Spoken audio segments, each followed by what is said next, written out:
History remembers her as a seductress. A queen who died beautifully. A woman who chose death over humiliation. But that is a lie.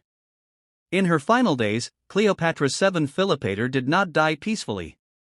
She did not simply let a snake bite her. And she did not face death with calm dignity.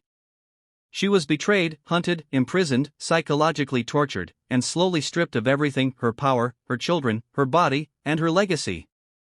What happened to Cleopatra at the end was far more horrific than history admits.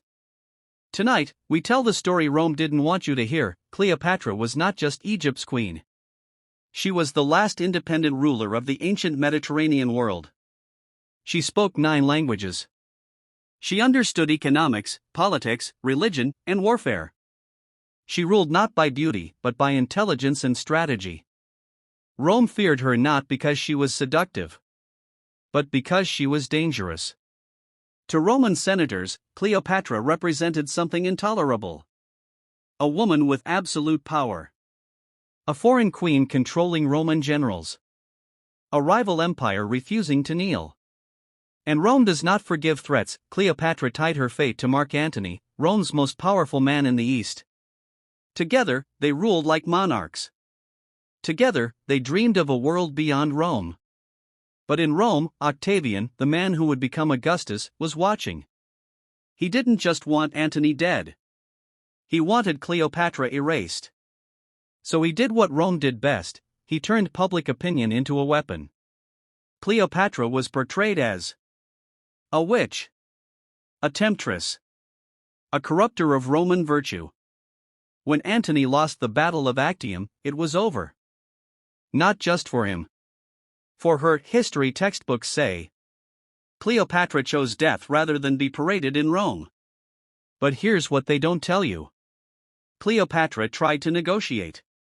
She tried to surrender on her own terms.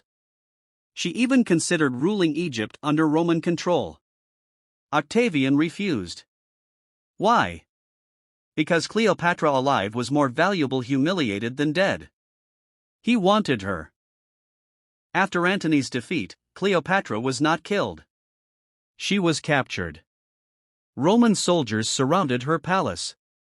Her guards were removed. Her movements restricted. She was queen in name only. Worse still, Octavian controlled her children. Her sons were taken. Her daughter watched closely. Cleopatra knew Rome's pattern. The men would be executed. The women would be absorbed or erased. Every hour she lived, her future narrowed. Octavian did not rush. He waited. He allowed Cleopatra to believe she still had options, then crushed them one by one. Messengers arrived with half-truths. Rumors spread. Hope rose, then collapsed. She was isolated. Watched. Measured. This was psychological warfare. Cleopatra was not preparing for death. She was being broken. Antony, believing Cleopatra dead, fell on his sword. But he didn't die immediately. Bleeding. Broken. Carried to Cleopatra's chamber. She watched the man she loved die slowly in her arms. This was not romance. This was trauma. And Rome let it happen, and now we reach the most famous myth. Cleopatra died from a snake bite. Ancient sources contradict each other. Some say poison, a hidden blade, a toxic ointment. Why the confusion? Because Rome controlled the narrative. Octavian needed her death to look clean, voluntary, noble. The truth? Cleopatra likely chose the least painful option available after exhausting every other escape. This was not romantic suicide. This was desperation. After her death, Rome erased her image. Statues destroyed. Names rewritten. Stories twisted. Her children?